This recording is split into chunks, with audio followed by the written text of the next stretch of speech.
ကဲပါမင်္ဂလာပါနော်မင်္ဂလာပါ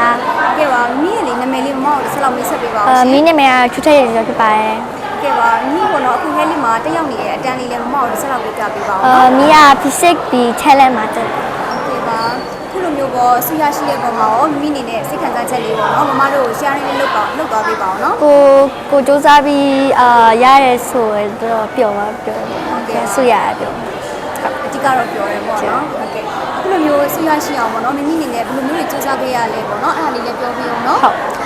ဆရာမပြောရရုံတခြားနားထောင်ပြီးကိုနားမလဲရရှေ့လဲတစ်ချက်ကိုပြန်မေးပြီးတော့အဲ့လိုမျိုးစာအုပ်လဲအိမ်မှာနေတိုင်းနေ့စဉ်လုပ်တယ်အဲ့ဒါဆို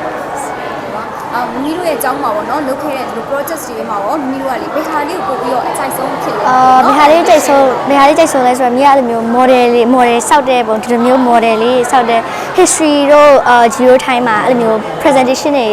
model စောက် presentation လုပ်ရတဲ့ဟာအကျိတ်ဟုတ်ကဲ့ပါမိမိအခုလိုမျိုးပေါ့နော်အကြောင်းကနေလုပ်တယ်စုံညီပွဲတော်နဲ့ဒီကျောင်းစုပွဲကိုလာတဲ့အချိန်မှာပေါ့နော်မိအနေနဲ့ဒီပေါ်လာတဲ့စိတ်ခံစားချက်လေးပေါ့အဲ့ဒါလေးလည်းမမကိုပြောပြအောင်နော်ဒီလိုဆူလာယူတဲ့အချိန်မှာနည်းနည်းစိတ်လှုပ်ရှားရပါဘော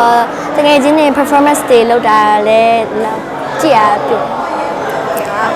မိအနေနဲ့ပေါ့နော်ကိုရဲ့အကြောင်းဆောင်မှာပေါ့အချိုက်ဆုံးဘာသာရပ်လေးတစ်ခုလောက်မလို့ပြပြပေးပါလားအချိုက်ဆုံးဘာသာရပ်က science နဲ့ historyခုပေါ့နော်မမတို့ရဲ့အကြောင်းကိုနောက်ထပ်တက်လာမယ့်ဒီဟဲလီစာလေးတွေအတွက်ပေါ့နော်မိအနေနဲ့ဘယ်လိုမျိုးတွေအပိစကားပြောချင်လဲဆက်လောက်ပြောပြအောင်နော်ဟုတ်ဟီလီစာနောက်ထပ်လာမယ့်ဟီလီစာတွေကိုစာတေချာကိုရနိုင်တဲ့လောက်မျိုးနားလေ